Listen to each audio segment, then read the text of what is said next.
नमस्कार मित्रों, आज़ाद क्लासेस बस्ती के इस यूट्यूब चैनल में आपका स्वागत है। और हम लोग चर्चा कर रहे थे मैथमेटिक्स के सिलेबस के बारे में। और मैथमेटिक्स में हम लोग पढ़ चुके थे कई ऐसे चैप्टर्स हैं जो हमने स्टेट बोर्ड की परीक्षाओं के लिए एनसीईआरटी के लिए हम पढ़ चुके हैं पीछे की कक्षाओं में। और हम लोग पढ़ रहे थे प्रेजेंट टाइम में सांख्यिकी या स्टेटिस्टिक्स पढ़ रहे थे, जिसमें हम सांख्यिकी के अंतर्गत माध्य, माध्यक, बहुलक और कई भी प्रकार की चीज़ें आती हैं। लेकिन हम लोग चर्चा कर रहे थे माध्य के बारे में। ठीक है, माध्य के जो भी फार्मूले होते हैं, माध्य को निकालने की जो भी विधियाँ होती हैं, चाहे वो प्रत्यक्ष विधि हो, चाहे वो कल्पित माध्य विधि हो, चाहे वो पग विचलन विधि हो, इन तीनों विधियों के बारे में हम लोग चर्चा कर चुके थे। ठीक है, अब उन्हीं विधियों को लेकर हम लोग एग्जाम्पल सॉल्व कर रहे हैं। हमारा जो अगला एग्जाम्पल है, ठीक है, वो है अगला जो क्वेश्चन है। अगर हम एनसीईआरटी के सिलेबस की बात करें तो चैप्टर 14.1 चल रहा है, जिसमें क्वेश्चन नंबर क्या है, 6 है। निम्नलिखित सारणी किसी मोहल्ले के 25 परिवारों में भोजन पर हुए दैनिक व्यय को दर्शाती है। मतलब खाना खाने में प्रतिदिन का व्यय क्या होता है। 100 रुपये से 150 रुपये तक खर्च करते हैं। ऐसे कितने परिवार हैं? 4 परिवार हैं। ठीक है, कुल कितने परिवार हैं? 25 परिवार। कहाँ कितने हैं? 25। अर्थात ये सिग्मा एफ आई बराबर कितना हो गया? 25। अर्थात बारंबारताओं का योग कितना आ गया? 25। ठीक, अब 150 से 200 के बीच में जो खर्च करते हैं ऐसे 5 परिवार हैं। 200 से 250 के बीच में जो खर्च करते हैं ऐसे 12 परिवार हैं। और 250 से 300 रुपये के बीच में जो खर्च करते हैं प्रतिदिन वो ऐसे 2 परिवार हैं। और 300 से 350 रुपये जो खर्च करते हैं वो ऐसे 2 परिवार हैं। ठीक है, तो क्या करना है हमको? इनका माध्य निकालना है। क्या करना है? माध्य। देखो, माध्य आप प्रत्यक्ष विधि से भी निकाल सकते हो, कल्पित माध्य विधि से भी लगा सकते हो, पग विचलन से भी लगा सकते हो। लेकिन कल्पित माध्य और पग विचलन लगाने का रीज़न ये होता है कि कैलकुलेशन आपका छोटा हो जाता है। क्या होता है? कैलकुलेशन आपका छोटा हो जाता है। बहुत ज़्यादा कैलकुलेशन नहीं, मतलब इधर उधर कहीं गुणा भाग नहीं करना होता है। नॉर्मली आप कर सकते हो ऐसे ही। ठीक है, अब देखिए यहाँ हम क्या निकालेंगे? एक्स आई। ठीक है, मानक विचलन। अब एक्स आई जो हम निकालेंगे, एक्स आई क्या होता है कि जो हमको वर्ग अंतराल होता है, वर्ग अंतराल के मध्य का होता है। एक बात बताओ, 100 और 150, 100 और 150 अर्थात 100 और 150 के बीच में बिल्कुल मध्य में कौन आएगा? 125 आएगा। कैसे? जैसे मान लीजिए कि 100 और 150 को जोड़ के अगर हम 2 से भाग कर दे तो ये हो जाएगा 250 बटे में 2 करेंगे तो क्या आ जाएगा? 125। क्या आ जाएगा? 125। अब 125 आ गया, अर्थात इसके मध्य में बिल्कुल कौन आएगा? 125 आएगा। ऐसे ही 150 और 200 के बीच में कौन आएगा? 175 आएगा। 200 और 250 के बीच में कौन आएगा? 225 आएगा। ठीक है, 250 और 300 के बीच में, 250 और 300 के बीच में कौन आएगा? 275। ठीक, और 300 और 350 के बीच में कौन आएगा? 325। ये था आपका एक्स आई। ठीक है, अगर हम चाहें तो प्रत्यक्ष विधि से आपके पास ये एफ आई है। ये क्या है? आपके पास ये एफ आई है। एफ आई और एक्स आई का गुणा करके यहाँ सिग्मा एफ आई एक्स आई निकाल लें। उसके बाद फिर आप फार्मूला लगा दीजिए, माध्य x bar is equal to sigma F i x i upon sigma F i. ठीक है, लगा दीजिए, डायरेक्ट आपका आंसर आ जाएगा। लेकिन क्या होता है कि जब हम कल्पित माध्य विधि लगा देते हैं तो ये कैलकुलेशन देखो, अब अगर इसका गुणा करना है, इसका तो आपको कैलकुलेशन ज़्यादा लंबा हो जाएगा, आपको गुणा वगैरह करना पड़ेगा, काफ़ी दिक्कतें आएंगी कि नहीं आएंगी? आएंगे। ठीक है, तो क्या करते हैं हम लोग? कल्पित माध्य विधि या पग विचलन जो भी हो, ठीक है, उससे लगाते हैं। अब जैसे मान लीजिए कि हम लगा देते हैं पग विचलन। अभी देखो, पग विचलन से लगा देने पर कैलकुलेशन कितना छोटा हो जाता है। हम मान लेते हैं, लेट एज्यूम्ड मीन जो मान लेते हैं कल्पित माध्य, मान लेते हैं कल्पित माध्य बराबर, ठीक है, कल्पित माध्य ए बराबर हम मान लेते हैं क्या? इसमें से किसी को भी मान लो, चाहे 125 को, चाहे 175 को, चाहे 225 को, चाहे 275 को, चाहे 325 को, किसी को भी मान लो। हम मान लेते हैं 225 को। क्या करते हैं? 225 को। अब 125 में से 225 घटाया जाएगा। ठीक है, अर्थात यहाँ अब आपको डी आई निकालना होगा। डी आई बराबर होता है एक्स आई माइनस ए। क्या होता है? एक्स आई माइनस ए। एक्स आई क्या होता है? एक्स आई जो आपने मानक विचलन निकालना है वो एक्स आई हो गया। अब डी आई निकालने का मतलब ये जो मानक विचलन जितने भी आपको दिए उसमें से आपको कल्पित माध्य निकाल देना है, घटा देना है। ठीक है, 125 में से अगर हम घटाएं, ठीक है, कल्पित माध्य हमने माना है 225। ठीक है, 125 में अगर हम 225 घटाएं तो क्या घटेगा? नहीं, अर्थात क्या होगा? माइनस में आ जाएगा, माइनस हो जाएगा। 175 में से 225 अगर हम घटाएं तो क्या अभी भी घटेगा? मतलब आपके पास 175 रुपये है, आपको चाहिए 225 रुपये, तो 50 रुपये किसी न किसी से लेना पड़ेगा ना, अर्थात 50 आप कर्जे में हो जाओगे। ठीक, 225 थे, 225 ही खर्च कर दिए, कितना बचेगा? 0। 275 थे, 275 में से 225 हम घटाएंगे तो क्या बचेगा? 50 बचेगा। और 325 में से 225 घटाएंगे तो क्या बचेगा? आपको 100 बच जाएगा। क्या बच जाएगा? 100 बच जाएगा। ये आपके पास था डी आई। डी आई निकालने के लिए सिंपल सा काम क्या करते हैं, जो आपको मानक विचलन मिला हुआ है या फिर एक्स आई जो मिला हुआ है, एक्स आई में से हम घटा देते हैं कल्पित माध्य को, एज्यूम्ड मीन को हम क्या कर देते हैं, घटा देते हैं। ठीक है, सब में से 125 में से 225 घटाएंगे तो -100 आ जाएगा, 175 में से 225 घटाएंगे तो -50 आ जाएगा, 225 में से ही 225 घटाएंगे 0 हो जाएगा, 275 में से 275 में से 225 घटाएंगे 50 हो जाएगा, 325 में से 225 घटाएंगे क्या बचेगा, 100 बचेगा। ठीक है, अब यहाँ अगर हम यू आई निकालते हैं तो यू आई बराबर आप जानते हो होता है डी आई बटे में एच, डी आई बटे में क्या होता है, एच। अर्थात जो डी आई निकला है आपको, जो डी आई आपको प्राप्त हुआ है, ये जो प्राप्त हुआ है इसमें एच से भाग कर देना। ठीक है, एच क्या है, एच आपके पास क्या है, ये चीज़ देखो 100 और 150 हर एक वर्ग के बीच में अंतराल कितने का है, 50 का, वही आपका एच हो जाता है, वही क्या हो जाता है, एच हो जाता है। ये आपके पास 50 है, अर्थात जो डी आई दिया गया है उस डी आई में 50 से हमको डिवाइड करना है, डी आई में क्या करना है, 50 से भाग करना है, अर्थात सभी में 50 से भाग कर देंगे। 50 से 100 में भाग करेंगे क्या होगा, 2 आ जाएगा, 50 से 50 में भाग करेंगे 1 हो जाएगा, 50 से 0 में भाग करेंगे 0 हो जाएगा, 50 से 50 में भाग करेंगे 1, 50 से 100 में भाग करेंगे क्या हो जाएगा, 2 हो जाएगा। ठीक है, अब जो आगे हम लोग निकालते हैं, वो सॉल्व करते हैं।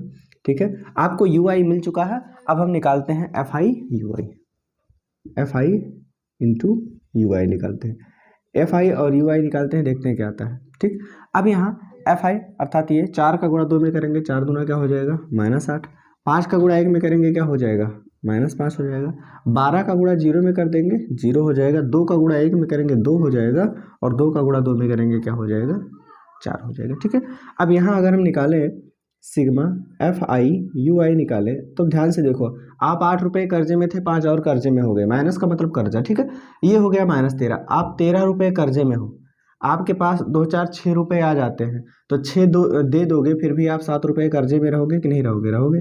अर्थात ये जो आने वाला है सिग्मा एफ आई वाई, ये आपको -7 आने वाला है, क्या आने वाला है, -7। अब आपको निकालना है माध्य। ठीक है,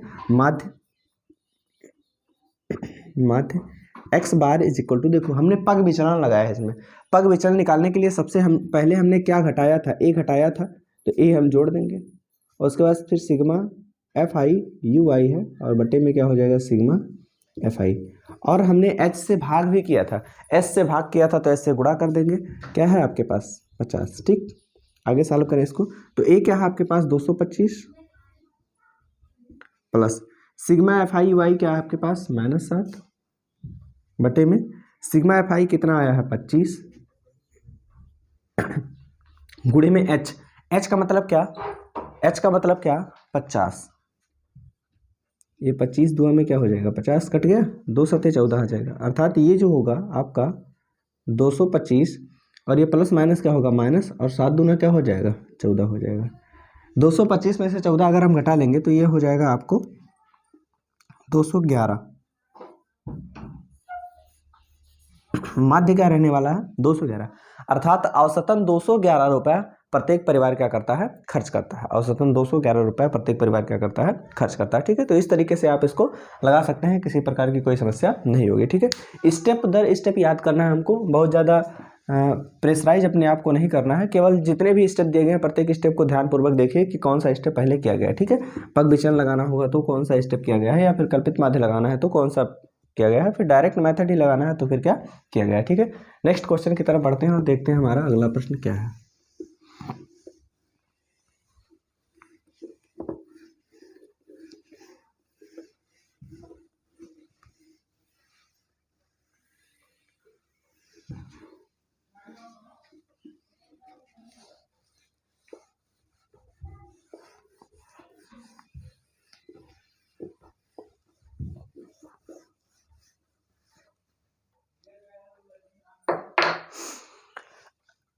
हमारा जो अगला प्रश्न है नोट करते हैं हम अपना अगला प्रश्न।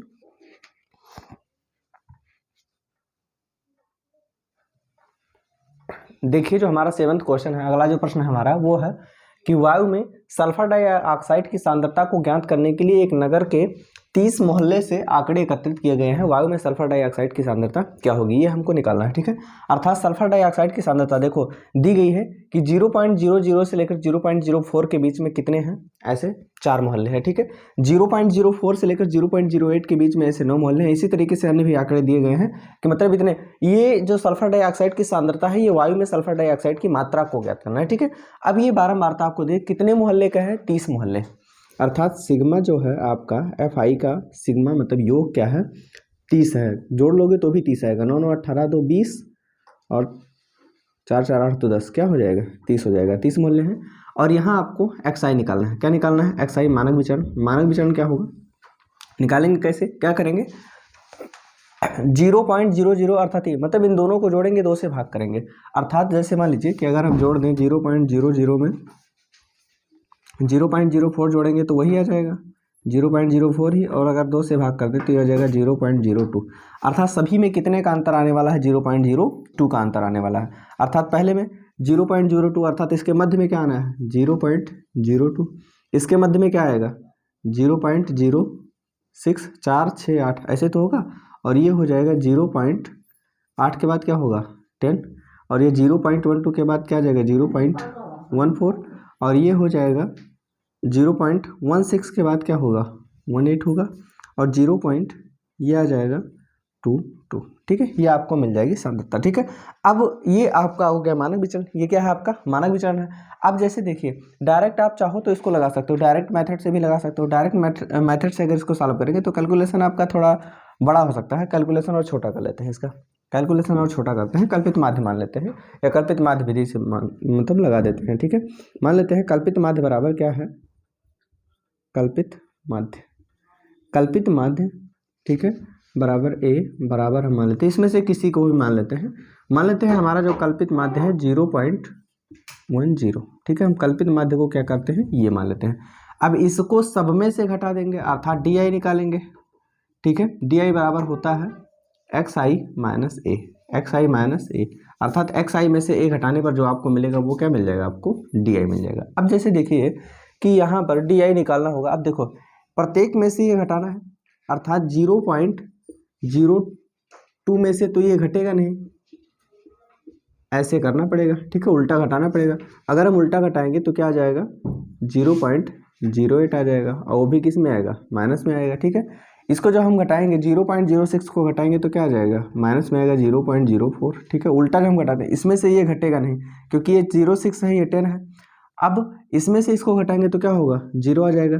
0.14 में से इसको घटाएंगे तो क्या आ जाएगा 0.04 आ जाएगा। 0.18 में से जैसे 0.18 है, इसमें से 0.10 घटाएंगे तो क्या आ जाएगा 0.0, ठीक है, अर्थात 0.08 आ जाएगा। ऐसे इसमें से घटाएंगे तो 0.12 आ जाएगा, ठीक है। ये चीज़ें होंगी आपको, ये आ गया आपका।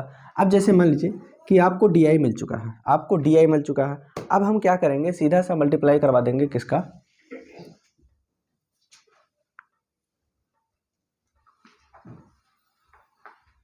FI और DI का, ठीक है। यहाँ हम निकालेंगे FI इंटू DI, मतलब यहाँ FI का ही गुणा करवाया जाता है, चाहे वो DI निकल जाए, चाहे UI निकल जाए, चाहे XI पर ही आप XI तक छोड़ देते हो, प्रत्यक्ष विधि इसी में FI का गुणा हो जाएगा। अगर DI तक ले जाते हो तो DI में, ठीक है, FI का गुणा हो जाएगा अर्थात कल्पित माध्य विधि। अगर UI तक आगे ले जाते हो तो ये पग विचलन विधि हो जाता है, और फिर FI का गुणा किस में हो जाता है, UI में हो जाता है, ठीक है। अब FI 4 का गुणा इसमें करवाना है, ठीक है, 4 का गुणा इसमें करवाना है तो हो जाएगा 0.4832, 32। 9 का गुणा इसमें 9 चौक 36, 0.36 हो जाएगा। 9 का गुणा 0 में करेंगे तो 0 ही हो जाएगा। 2 का गुणा इसमें करेंगे तो 0.0428, ठीक है। 4 का गुणा इसमें करवाएंगे तो 0.00 नहीं आएगा, 4 8 32, 32 आ जाएगा। 2 का गुणा इसमें कराएंगे 12 2 24, 0.24, ठीक है। इतना आपको मिल जाएगा। इन सभी को क्या कर देंगे, अगर हम जोड़ देंगे तो आपको मिल जाएगा सिग्मा FI DI मिल जाएगा आपको। इन सभी को अगर हम जोड़ेंगे तो देखिए जब हम जोड़ते हैं, जैसे मान लीजिए 0.032 है, सॉरी 0.32 है माइनस में, और उसके बाद फिर माइनस 0.36 है, फिर प्लस 0.08, फिर प्लस 0.32, फिर प्लस 0.24, ये दिया गया है आपको, ठीक है। तो देखो ये माइनस ये प्लस कैंसिल हो जाएगा, ठीक है। 8 4 12 32, अर्थात माइनस आ गया 0.36 और प्लस प्लस प्लस हो जाएगा, ये जोड़ेंगे तो 24 8 8 4 12 32, 0.32 आ गया। इसको जब हम घटाएंगे तो ये माइनस में आ जाएगा, क्योंकि ये ज़्यादा है ये कम है, ठीक है। इतना आप कर्जे में हो, इतना आपके पास आ गया, इतना देने के बाद भी आप कर्जे में रहोगे, कितना 0.04, ठीक है। अर्थात आपको जो ऐड आने वाला है 0.04 आने वाला है, वो भी किस में, माइनस में, वो भी किस में आने वाला है आपको, ये माइनस में आने वाला है, ठीक है। अब आपको मिल गया सिग्मा FI/DI मिल गया। अब आपको क्या निकालना है, माध्य, ठीक है। अब माध्य x bar is equal to क्या हो जाएगा, a आपने घटाया था, a जोड़ दीजिए, a प्लस सिग्मा FI/DI बटे में क्या हो जाएगा, सिग्मा FI बराबर a क्या है आपका, a 0.10 प्लस सिग्मा FI/DI क्या आया है, माइनस 0.04 बटे में क्या है आपको 30, बटे में क्या है 30। अब अगर हम इसको सॉल्व करें, तो ये हो जाएगा सबसे पहले 0.10 प्लस माइनस माइनस हो जाएगा। अब 0.04 में हमको भाग करना है किससे, 30 से भाग करना है, दशमलव हटाएंगे, यहाँ 2 जीरो और बढ़ जाएगा, अर्थात यहाँ हो गया 3000, और 3000 से भाग करना है हमको 4 में। कैसे भाग करेंगे, 0 पॉइंट लगाएंगे तो क्या हो जाएगा, यहाँ 0 हो जाएगा, क्या भाग जाएगा, नहीं जाएगा। अगर भाग नहीं जाएगा तो क्या करते हैं, जीरो बढ़ाएंगे, तो यहाँ एक जीरो बढ़ जाएगा, ठीक है। फिर यहाँ एक जीरो बढ़ाएंगे, फिर यहाँ जीरो, अब 3000, अब ये हो सकता है, ठीक है। तो ये क्या हो जाएगा 3000, ये हो जाएगा 0 0 0 1 हो गया, ठीक। और उसके बाद फिर पॉइंट लगा हुआ है, जीरो बढ़ा सकते हो, 3 तिया 9, ठीक है, ये हो जाएगा 9000 हो जाएगा, फिर 0 0 0 1 हो जाएगा, फिर मतलब 0.01333 ऐसे आता रहेगा, अर्थात ये हो जाएगा माइनस 0.0013 बराबर, ठीक है। बराबर इसको सॉल्व करेंगे, देखो 0.10 में से ये हमको घटाना है क्या, 0.0013, ये हमको घटाना है, यहाँ कुछ नहीं, यहाँ जीरो बढ़ा लेंगे, कोई दिक्कत नहीं, पॉइंट के नीचे होना चाहिए, बस इतना ध्यान रखिए। 10 में से 3 घटाएंगे, क्या आ जाएगा 7, क्या आ जाएगा आपको 7। 9 में से 1 घटाएंगे, क्या बचेगा 8 बचेगा, यहाँ क्या बचा 9 बचा, यहाँ क्या बचा 0.0, अर्थात ये आ जाएगा 0.0987, ठीक है। ये आपको क्या मिलने वाला है, आंसर, अर्थात इतना क्या हो जाएगा आपको, माध्य, इतना क्या मिल जाएगा आपको, माध्य मिल जाएगा। तो इस तरीके से आप इस प्रश्न को क्या कर सकते हैं, सॉल्व कर सकते हैं, ठीक।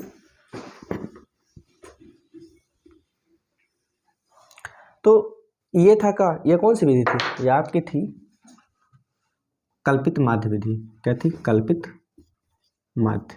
इसके पहले वाला जो लगा था वो पग विचलन विधि से लगा था, ठीक है। पग विचलन विधि का प्रयोग इसलिए कर रहा हूँ क्योंकि ये कैलकुलेशन को छोटा कर देता है और ज़्यादा इधर उधर भागना नहीं पड़ता है, आपका आंसर परफेक्ट तरीके से आ जाता है, ठीक है। तो ठीक है, इसी तरीके से हमारा जो एक आध दो प्रश्न और बचा हुआ उसको भी नोट करते हैं और देखते हैं हमारा अगला प्रश्न क्या है, ठीक।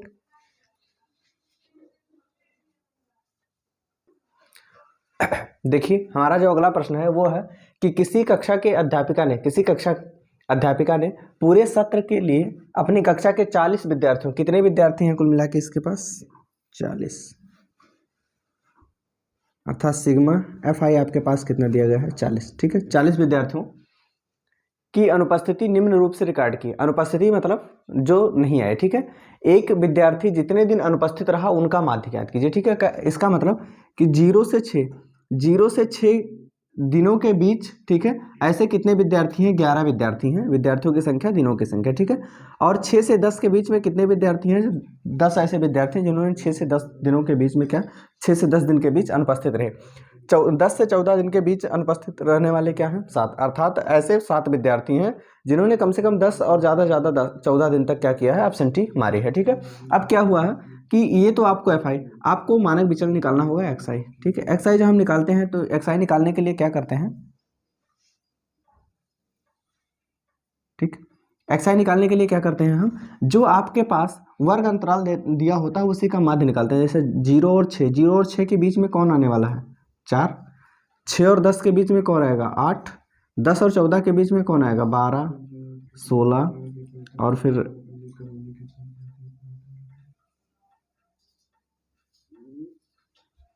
ठीक। और 20 से यहाँ 24 होना था, 20 से 24, 20 से 28 नहीं, 14 से 20, अच्छा, और 20 से 28 और 28 से 38, 38 से 40, ठीक है। अर्थात यहाँ क्या हुआ है 20 और 28, 20 और 28 के मध्य में क्या आएगा, बिल्कुल देखिए जोड़ लेते हैं हम, 20 और 28 जोड़ेंगे 48, भाग करेंगे क्या हो जाएगा 24, ठीक है।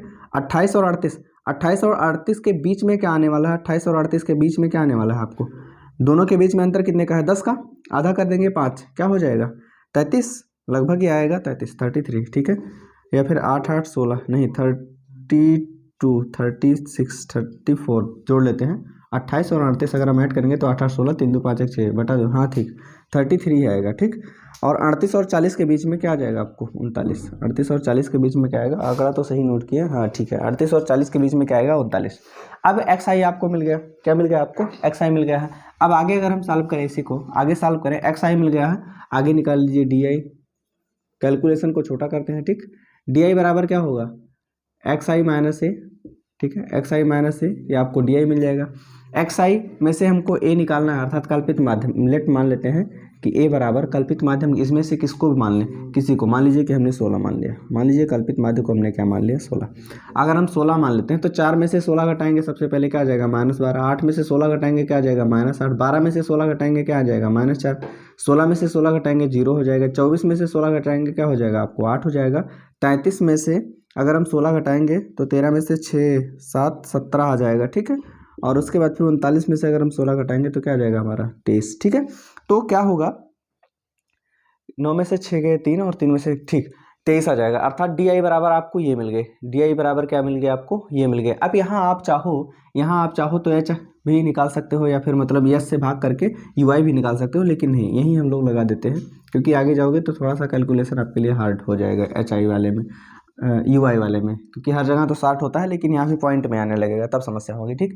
अब जैसे मान लीजिए कि यहाँ हम निकाल लेते हैं F I into D I, F I into D I निकाल लेते हैं, अर्थात इसकी गुणा हम करें, 11 का गुणा -12 में करेंगे तो 12 करेंगे हम क्या होता है 132, ठीक है।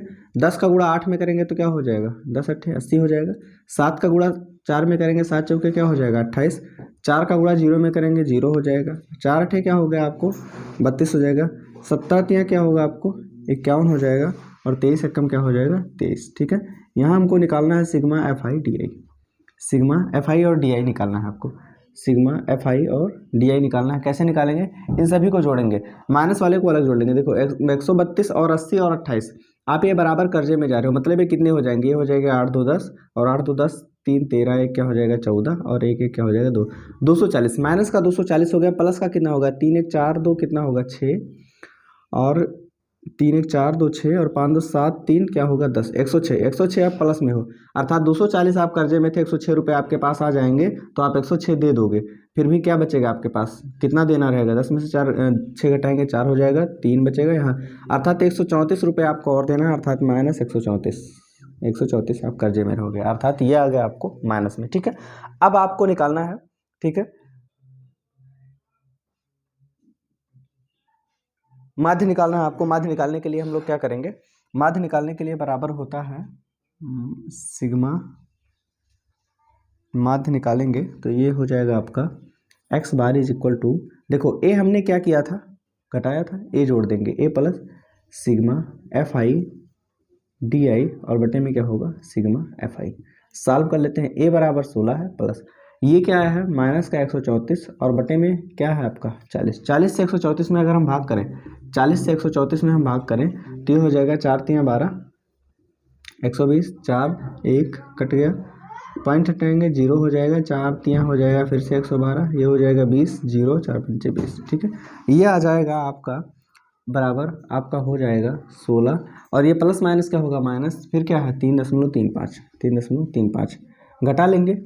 16 में से हम लोग घटाएंगे 3.35 को, अगर हम घटाएंगे तो दशमलव यहाँ 0 0, यह हो गया 65, और 5 में से 3 घटाएंगे 2 1, अर्थात क्या हो जाएगा, हो जाएगा आपके पास 12.65। ये आपका क्या होगा आंसर, ये आपका क्या होगा आंसर। इस तरीके से आप क्या कर सकते हैं, इस प्रश्न को सॉल्व कर सकते हैं। आगे एक प्रश्न बचा हुआ है, ठीक है, ये भी कुछ खास नहीं है, साक्षरता दर निकालना है आपको, माध्य साक्षरता दर निकालना है, तो आप निकाल सकते हो, किसी प्रकार की कोई समस्या नहीं होगी, ठीक है। इस प्रकार से आप सॉल्व कर सकते हैं। मतलब ये सवाल जो लास्ट वाला आपका बचा हुआ है, इन्हीं के माध्यम से, मतलब जैसे ये सब लगे हुए हैं सेम उसी तरीके से वो भी दिया गया है और आपको क्या करना है, सॉल्व करना है। ठीक है, तो इस तरीके से आप प्रश्नों को, जैसे जो भी फार्मूले आपको थे माध्य से संबंधित, तो वो माध्य से संबंधित सभी फार्मूले मैं बता चुका हूँ। आप अगर चाहो तो इसी चैनल पर आपको साइंस की भी क्लासेस प्रोवाइड कराई जाती हैं, तो आप चाहो तो साइंस की भी क्लासेस को क्या कर सकते हैं, अटेंड कर सकते हैं और देखिए और वहाँ समझिए। अगर किसी प्रकार की कोई समस्या आती है तो कमेंट कीजिए, आपको उस समस्या का समाधान किया जाएगा। और क्या है कि अगला जो हमारा जो नेक्स्ट वीडियो होगा उसमें हम लोग माध्य पढ़ चुके हैं, माध्य के बाद आने वाला है बहुलक, उसमें हम क्या करेंगे, बहुलक पढ़ेंगे, बहुलक और माध्यक के बारे में चर्चा की जाएगी। ठीक है, और तब तक के लिए आप लोग हंसते मुस्कुराते रहिए, अपने और अपनों का ध्यान रखिए। धन्यवाद।